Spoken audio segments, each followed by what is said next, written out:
I was going to say, this is a pretty well-trained group of people here. When the bell rings, everybody sit. Good for you. My name's Kathryn Nicholson. I'm delighted to be here this morning, and this is a quite unusual service this morning. It's kind of a follow-up to a service that I was privileged to participate in the fall called Finding Refuge in Music. This service is called the Transformative Power of Music, and we decided to invite different folks to submit their favorite pieces of music and then speak to why it is their favorite piece of music. What was it about that piece of music that is special, that transforms them in some way, or just has a memory for them, or in whatever way it has been, it has affected them. So we do have, as you notice in your order of service, a number of people who came forward to bring their music to us, and that's what we're going to do this morning. The formal welcome is going to happen a bit later after our opening congregational hymn with Sue, but I would like to start this morning with a song. And it's a song that my father taught me many years ago, and it's always been something very close to my heart, and it seems to bespeak what we're going to be talking about this morning. And it goes like this. It's from Finian's Rainbow. And the words are, "On the day I was born, said my father, said he, I've an elegant legacy waitin' for ye. 'Tis a rhyme for your lips and a song for your heart, to sing it whenever the world falls apart. Look, look, look to the rainbow, follow it over the hill and stream. Look, look, look to the rainbow, follow the fellow who follows a dream." So I now ask you to stand, and we're going to sing "Over My Head, I Hear Music in the Air."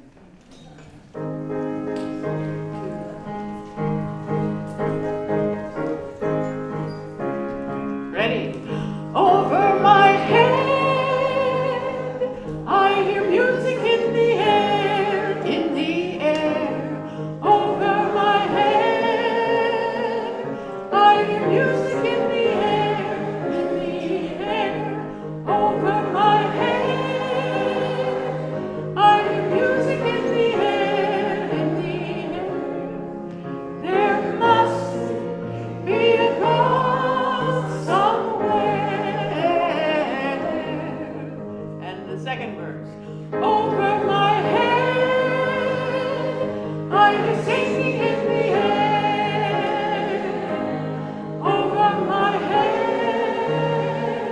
I hear singing in the air, in the air. Over my head, I hear singing in the air.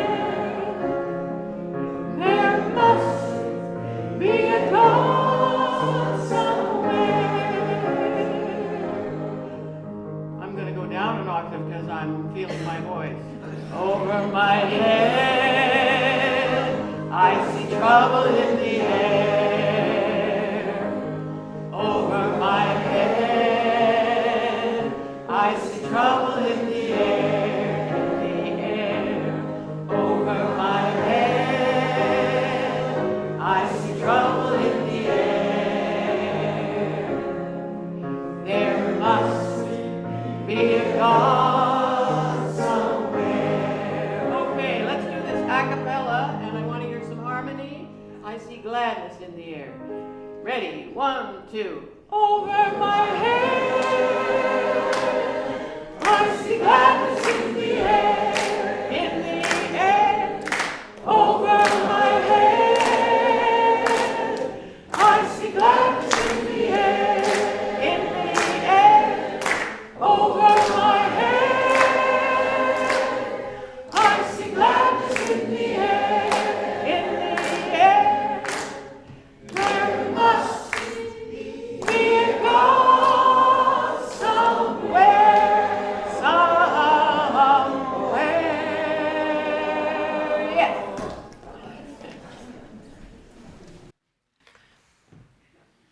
Good morning. And thank you to all of you for being here on time. We might get a few stragglers coming in, but it's so great to see you. My name is Susan Forbes, and as your service coordinator today, I'm delighted to help Kathryn help all of us experience the transformative power of music.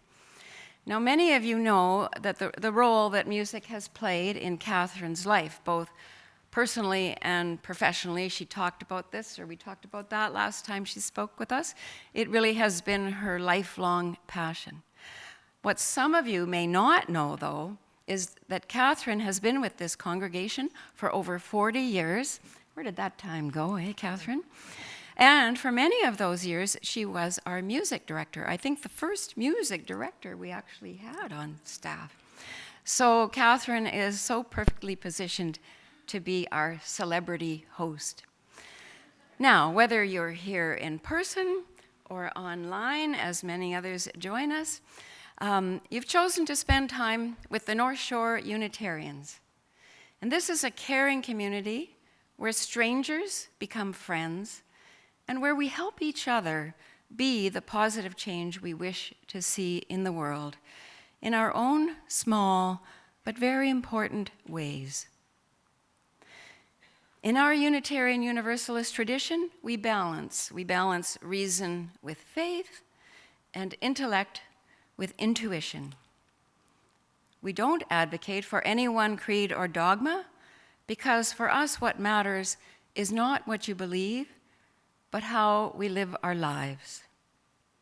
And as UUs, we try to live up to our 8 principles, our values, and they all point us toward justice and love for ourselves, for each other, and for our world. We live our values within what we call a living tradition, one that evolves as our understanding of the universe changes and as we ourselves become more wise. Our tradition draws from many diverse sources, including science, poetry, social psychology, humanist teachings, and the words and deeds of wise leaders from various religious traditions, old and new. And perhaps most ardently, we draw on our own experience of the transcending mystery and wonder of our existence. Today, we're all going to draw on the experience of several of our congregants, people for whom a piece of music has touched them deeply and perhaps given them new insights. We'll begin by lighting a chalice, a symbol of our centuries-old tradition. We kindle this flame as a symbol of our gathering.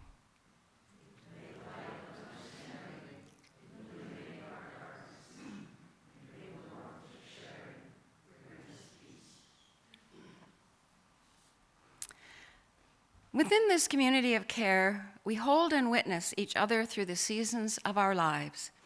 And there's room here for joy and sorrow, celebration and mourning, and everything that lies between. Does anybody have any celebrations they'd like to share with us today? Yes, Bob. It was Elgine's birthday just yesterday, yeah. Oh. Stuart. Yeah, it was Jean's birthday, March the 5th. March the 5th, okay. All right. Good for you. Marcia. I'd like to recognize Sheila Lutson. These flowers on the chancel were from her memorial service yesterday. And like these other women, on the weekend we're celebrating International Women's Day. She was very powerful and a builder of this congregation. Absolutely. Sheila Lutson. And there was a service for her yesterday, and these flowers are a beautiful arrangement left from that service. Now, I know that somebody very important in this congregation just recently celebrated their 75th birthday, rather. Can I say it? No? Oh, no, not today. All right. You'll have to ask. You'll have to look around and see. Who's that young out there? And today we do have some sad news, and that is that Pat Brand is back in the hospital, and so her husband Roy, who was to be one of our speakers today, will not be with us. So Kathryn will do her best to convey his passion for jazz, and we're thinking of him. And now for all the joys and sorrows that remain in the silent sanctuaries of our hearts, of which we know there are many, we light this second candle with words by the mystic and poet William Blake. Joy and woe are woven fine, a clothing for the soul divine. And I now invite Marcia Stevenson to speak to our candle of global concerns and then continue our journey into the power of music.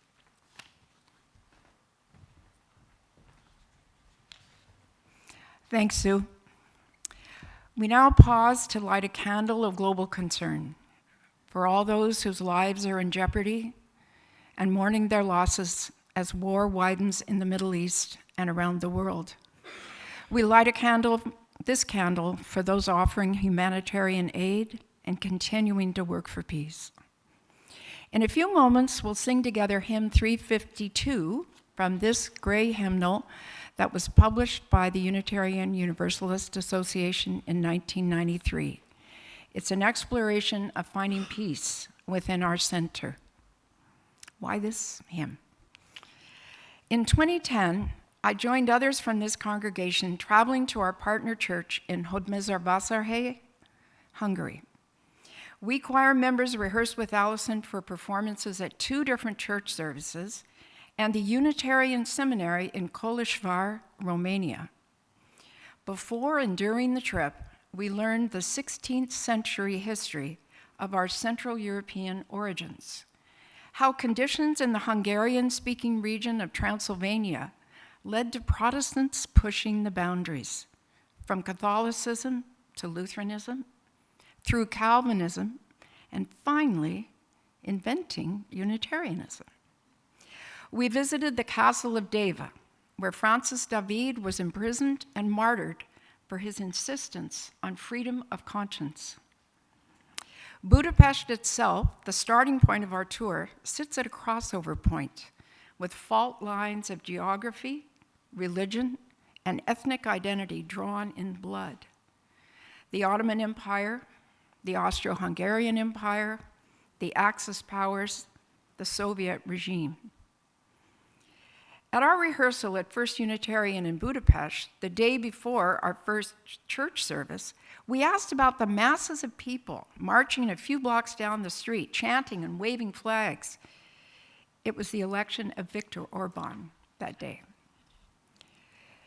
Inside the old church, where we were to join the service, Allison guided us into a staircase so we could experience the resonance of our voices echoing inside a column of stone.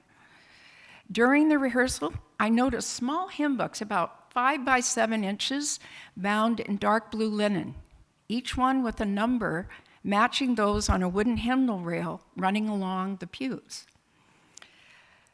The next morning on Sunday, we gathered in a sanctuary decorated with greenery and white blossoms in honor of the confirmation service that was to take place.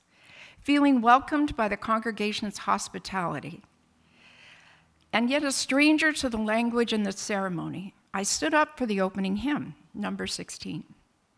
As the first few chords of the organ rang out, I realized that I already knew this melody. I reached down for a hymnal, found number 16, and recognized the familiar notes of what I knew as Find a Stillness. As I hummed my alto part in harmony with other voices, I was infused by a sense of unity and transcendence. I felt a mystic kinship with these Unitarians I had only just met, even if I could only communicate with a few who had studied my language.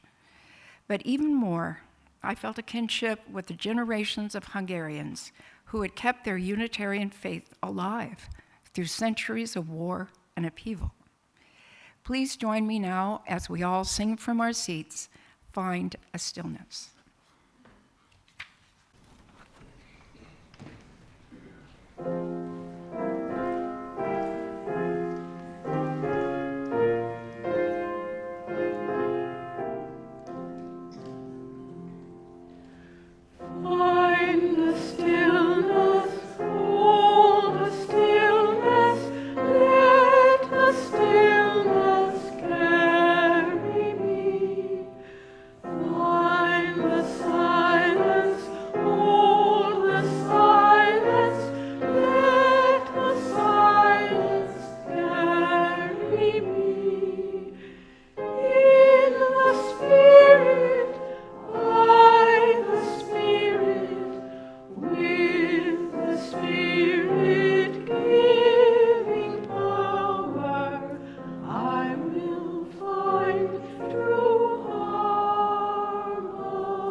So I've already mentioned, actually I don't have to stand here, do I?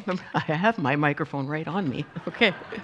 As I've already mentioned, this is a different service this morning, and one of the aspects of it that was a little bit difficult to organize is, with the copyright laws about music, we are not permitted to play recorded music and send it out on our YouTube channel. So what we're doing this morning is those of you who are in the sanctuary will hear the recorded music as we are moving through the service. We are going to play it for you, but for those who are afar, who are watching YouTube either today or live or after the fact, they will have to hear that piece of music on by pressing a link so that they know what the piece of music is. So I wanted to say that, and then I wanted to thank the people who have stepped forward to share their music. I was quite taken with the different genres of music that people submitted, and with what they told me a little bit about why they are wanting to share this with you this morning. So the first person who I'd invite up is Sanford.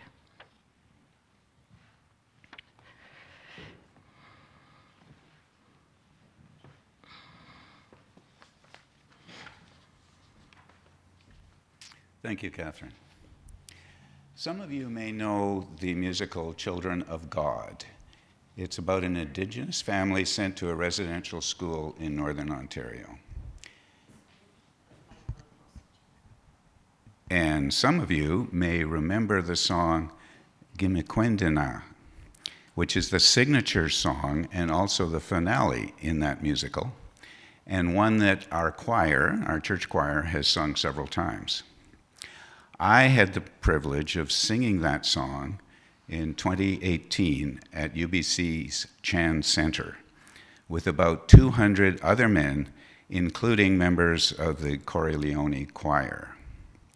But the best part was that Corey Payette, who wrote the musical and this song, was the lead singer and drummer and led us in the rehearsal and explained the background and intent of the song. So the title means, Do You Remember, in Ojibwe, and it is sung by children at a dormitory in the evening without any adults present. And these are the children that are punished for speaking their native language, and some of them are forgetting it as a result. In the song, an older child sings, "Do you remember where you came from? And do you hear your family members calling you?" The second part of the song, the children start to remember their language and song. They begin slowly and quietly, but as more remember, the pace and volume increases. So this song had a big impact on me, almost to the point where I had difficulty singing properly.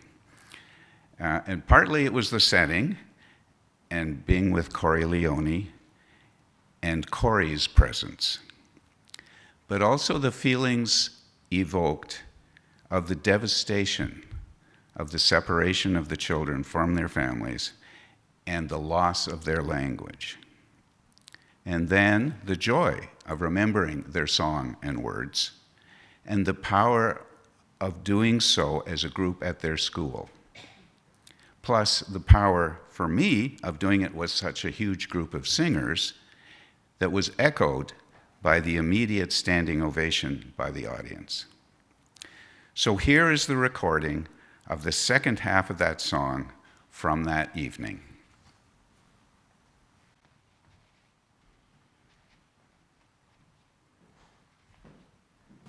Eileen Riley.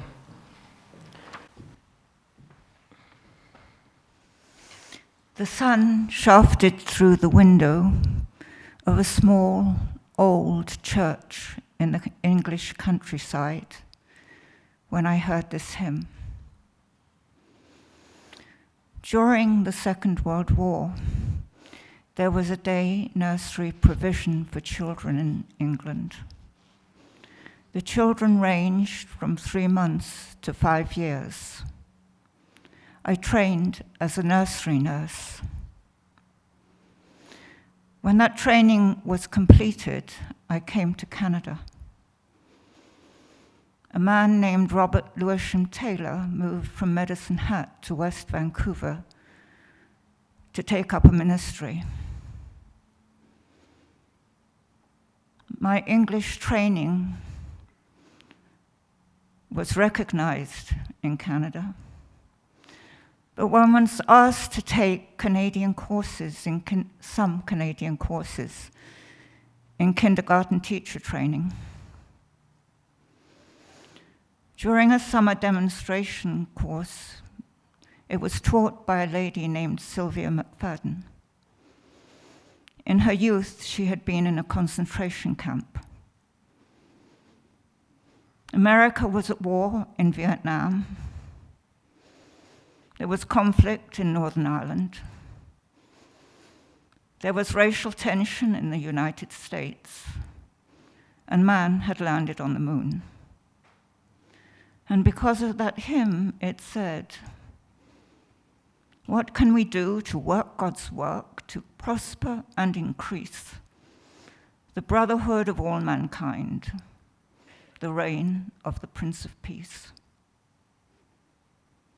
I did not know how that was possible, but if it was meant to be possible, it had to be possible.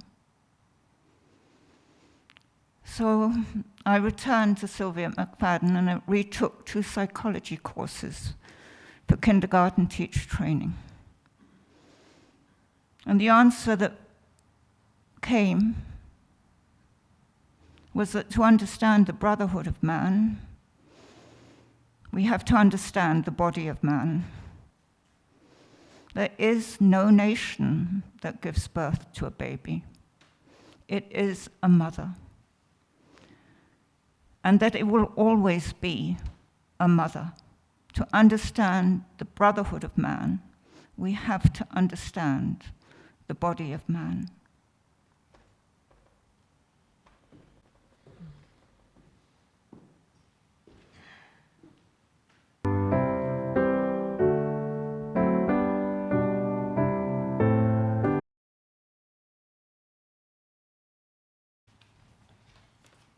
Good morning, everybody. Liz Moffat. My choice today is a piece by Jean-Philippe Rameau. It's called Gavotte and Variations in A minor. He's one of those old-timer composers. He lived concurrently with Bach in the late 1600s and 1700s in the Baroque time. So I have several reasons that I'll narrow it down to two of why I chose this piece today. That's a little taste of it. Liz. Thanks, it's Liz, perfect.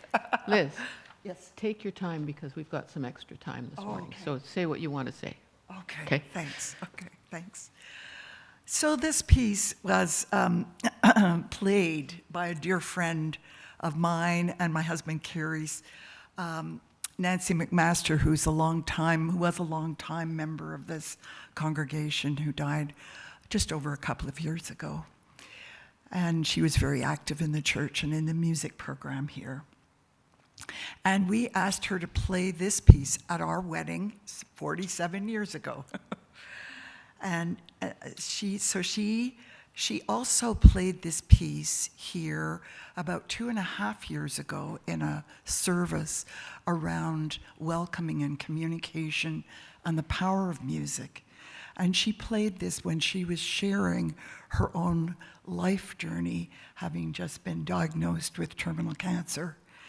And that whole process at that time was really transformational for me to walk with her at that time. So this piece at that time really has many associations for me, one of joy and also of bittersweet memories around her playing and the way she played in her own unique way. So the second reason that I chose this piece is how it's written, how it's constructed, and how Nancy actually played it. It being one of the old style pieces, it has that very stable harmony underpinning it. And on the top are all these twiddly bits, these trills, lots of trills, that many performers nowadays will really, in my opinion, make a little mechanical in the sound. And one of the real gifts that Nancy had that affected me a lot in the way she played was that she could create in the way she played the power of every single sound. And underlying these twiddly bits, these trills, is this very slow, powerful, calling melody that reaches up and reaches up. So we've got this stability, we've got this calling melody, and we've got life, my brain, the world, the triddly bits, the trills on the top, all happening at the same time. So what it brings to me is that sense of stability and beauty and the power of the music, especially played in the way that Nancy played it. And also life, the world. So it gives hope for me when I hear this piece. So I hope you'll, excuse me, I hope you'll enjoy it. It's this is the actual an old CD of hers that was called From the Heart. So this is Nancy playing. Okay, thanks.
You're right.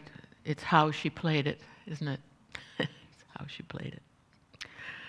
I'm going to speak to just very briefly to the selection that Roy chose.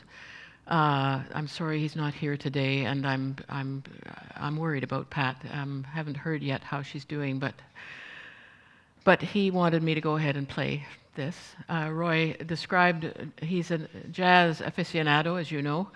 He goes to jazz festivals whenever he can, and apparently when he was 16 years old, that was the first time he ever went to a jazz festival and heard jazz, and he was taken with the sound of in particular of Miles Davis. And I believe he told me that Miles Davis was playing that piece of music at that particular festival. So this is an excerpt. All of these pieces are sort of excerpts mostly because we needed to keep it to 2 minutes. So this is an excerpt from Miles Davis's album called A Kind of Blue.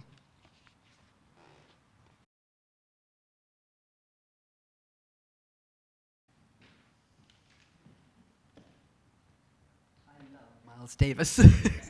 My choice is very different, though. The opening line to Connie Kaldor's Wood River is, "Won't you come with me where the Wood River flows?"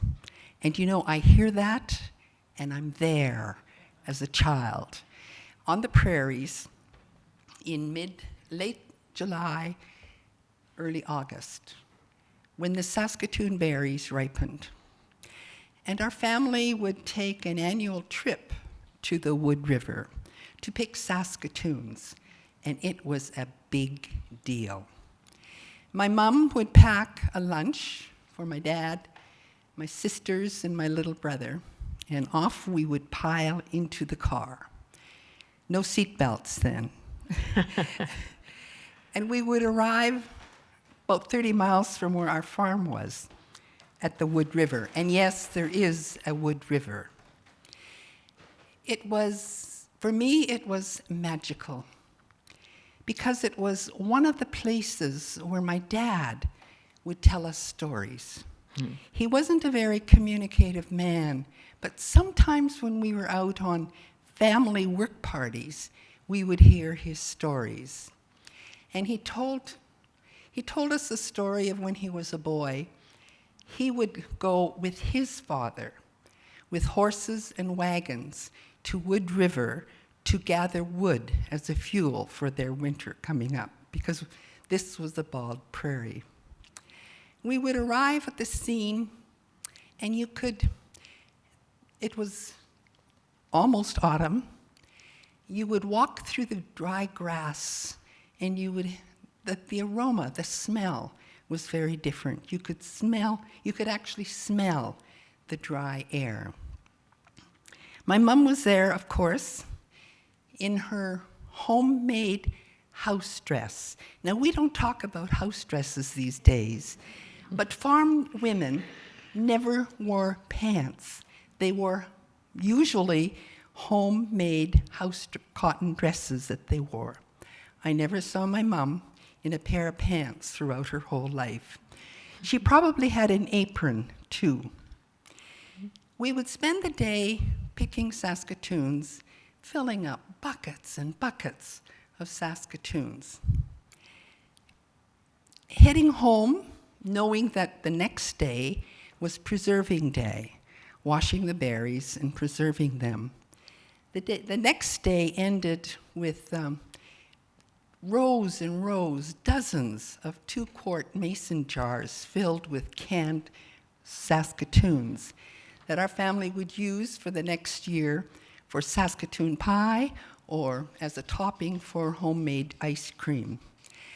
The 2 lines in this song that I always remember is as she sings a song about Wood River. And Wood River was almost a stream. It wasn't a rushing river at all. And by August, it was kind of a trickle. But the 2 lines in this song, it's a gentle song for a gentle river. The 2 lines that always stick with me are, "The heart is bigger than trouble, and the heart is bigger than doubt." So let's listen to Wood River, Connie Kaldor.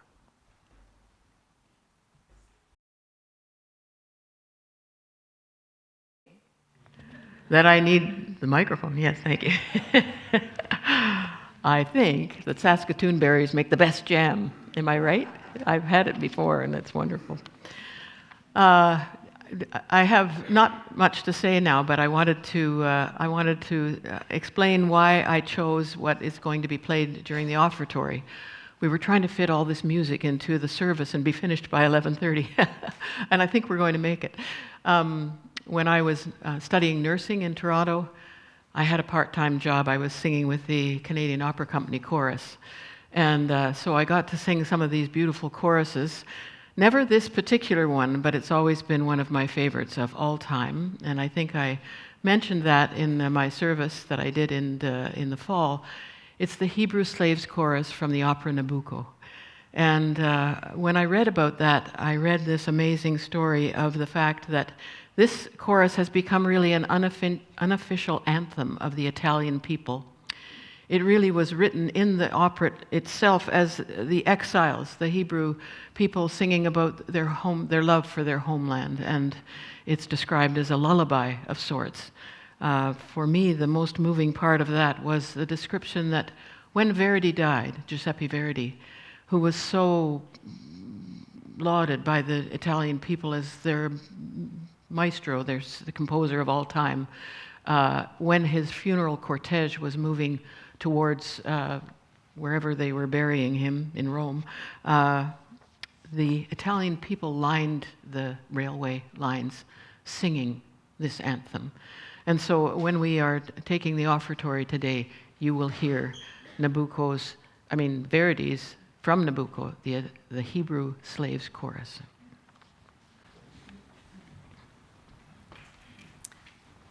So now I invite you all into the spiritual practice of generosity, reminding you that designated funds in our collection plate go directly to local nonprofits that we support, and then the undesignated funds go to our internal operations. This month, we are supporting the Wild Bird Trust of BC, which manages Maplewood Flats, just east of the Second Narrows Bridge. And the flats provide wild birds with sanctuary through ecological protection and restoration, and support communities with education, culture, and reconciliation programs. And they're a great place to take your kids or your grandkids and enjoy some non-screen time together. And I'm thinking this would be a very good time in spring with the migration starting and everything to do that. You can donate using a variety of methods as indicated on your screen.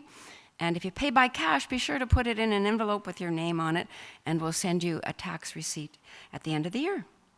Will the ushers now please come forward as we enjoy Verdi's transcendent music.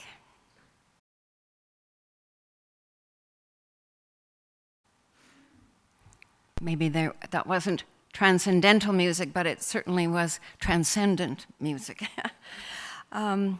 Thank you for your heartfelt generosity to help those beyond this community, and we give you our thanks. And we also give thanks today to all of you who pledge annually to support our wonderful staff and these beautiful facilities. We couldn't do it without your contributions. And we couldn't do it without the many volunteers who put these services together, who share their time and talents. And especially thank you to our speakers today who have created such a touching service, so graciously hosted by Kathryn. Thank you, Kathryn.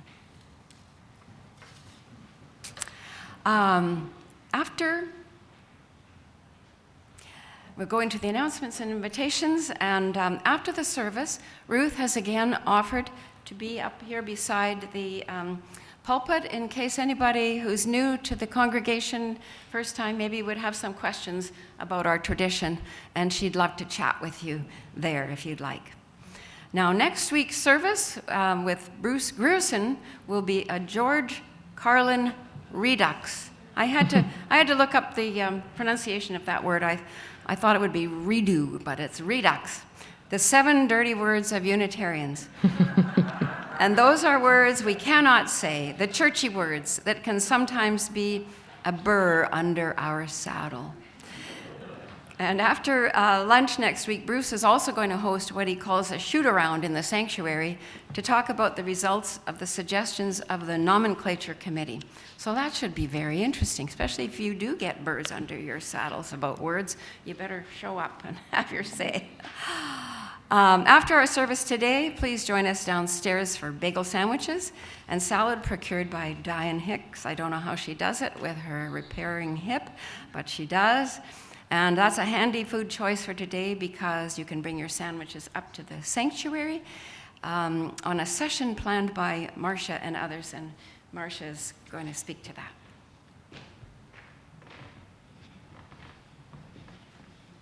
Thanks, Sue. So I'm going to speak to the next slide. Good. So today, right after you have your bagel lunch, you can come back upstairs for around at 12:15 for our third Sustainability Sunday, led by Michelle Sheardown. Some of you have brought items for our informal goods exchange, and we'll hope to set up a couple of tables over here for those. But first, Michelle is going to lead us in an examination of how our own consumer choices that we make affect the planet and some strategies for how we can adjust that. We've also baked some snacks, including some gluten-free sweet desserts, so you're welcome to come up and share those with us too. And we're very excited about the upcoming event this coming Friday, and that is the screening of the documentary, The Hands That Feed Us, right here in the sanctuary at 7, with the filmmaker here to introduce his film and lead a discussion afterwards about the current state and the future of farming in Canada. This is based on his experience over 5 years, starting in 2020, traveling across Canada, living and working on family farms. So we're really excited about Devin Cook joining us here in person, and please bring your friends, and admission is by donation.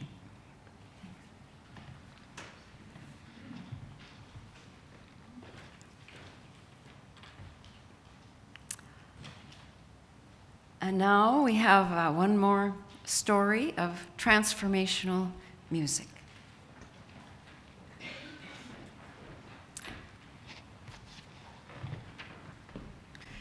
Good morning.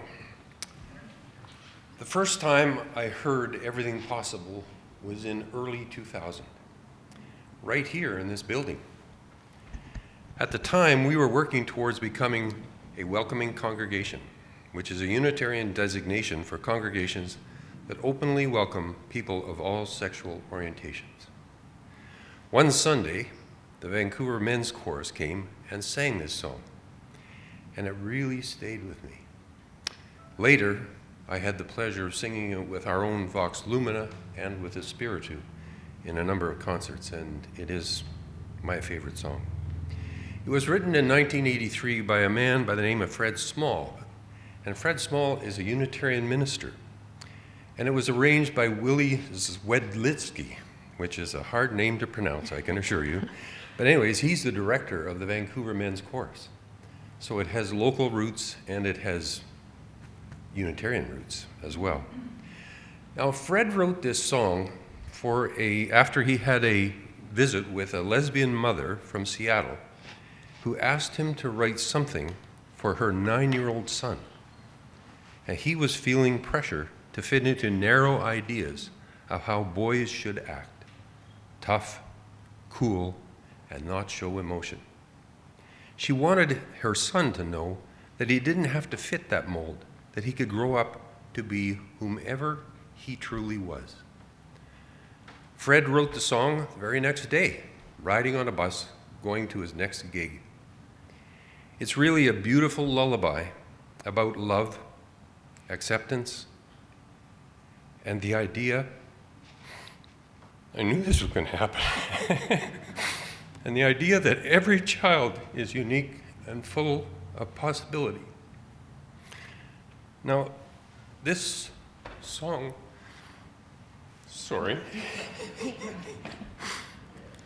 this song also means something personal to me and to Sue. One of our 4 children is gay, and we're very grateful that she can live openly as her true self. When she came out in 2003, our family and friends responded with nothing but love and support. Today, she and her wife live happily in East Vancouver, and we're very proud of them. There's one line in the song that particularly stays with me. The only measure of your words and your deeds will be the love you leave behind when you're done. So, this is your chance to sing. Jump up, sing the song with lots of gusto.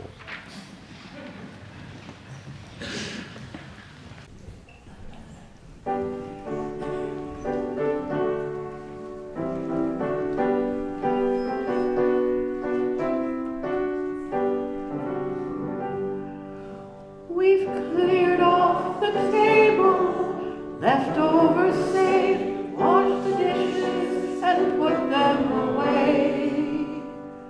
I've told you a story, tucked you in tight, at the end of your Nabucco day.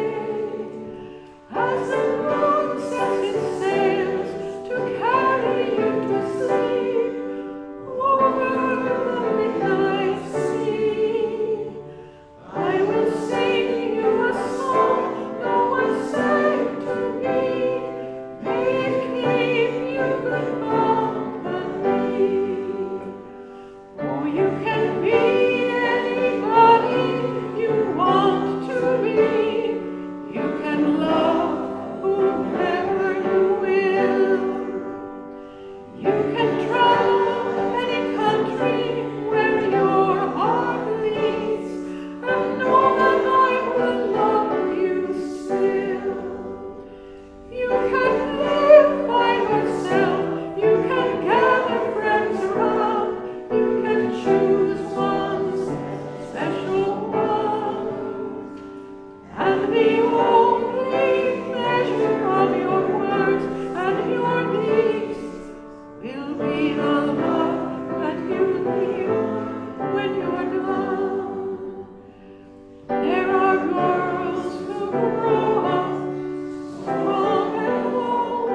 There are boys quiet and kind. Some race on ahead, some fall behind. Some go on their own way of time. Some women love women, some men love men, some raise children, some never do. You can dream of a day never reaching the end of everything possible for you. Don't be rattled by things, by thoughts, by names, but seek out Spirit's true. If you give your friends the best part of yourselves, they'll give the same back to you. You can be anybody you want to be. You can love whoever you will. You can travel any country where your heart leads, and know that I will love you still. You can live by yourself, you can gather friends around, you can choose one special one, and the only measure of your words and your deeds will be the love you leave behind when you're done.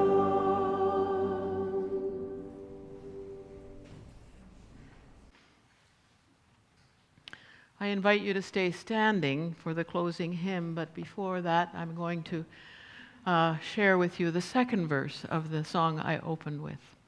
And it goes like this. 'Twas a sumptuous gift to bequeath to a child. Oh, the lure of that song kept my feet running wild. For you never grow old, and you never stand still, with whippoorwills singing beyond the next rill. Look, look, look to the rainbow, follow it over the hill and the stream. Look, look, look to the rainbow, follow the fellow who follows a dream. Now we'll sing together the closing hymn, Circle Round for Freedom. Well, actually, we'll extinguish the Extinguish the chalice first. first. On those beautiful notes, we will extinguish the chalice. We extinguish this flame. Carry with us the light of vision and the warmth of hope. The world calls to us to live with depth, meaning, and purpose. We go forth with courage and love.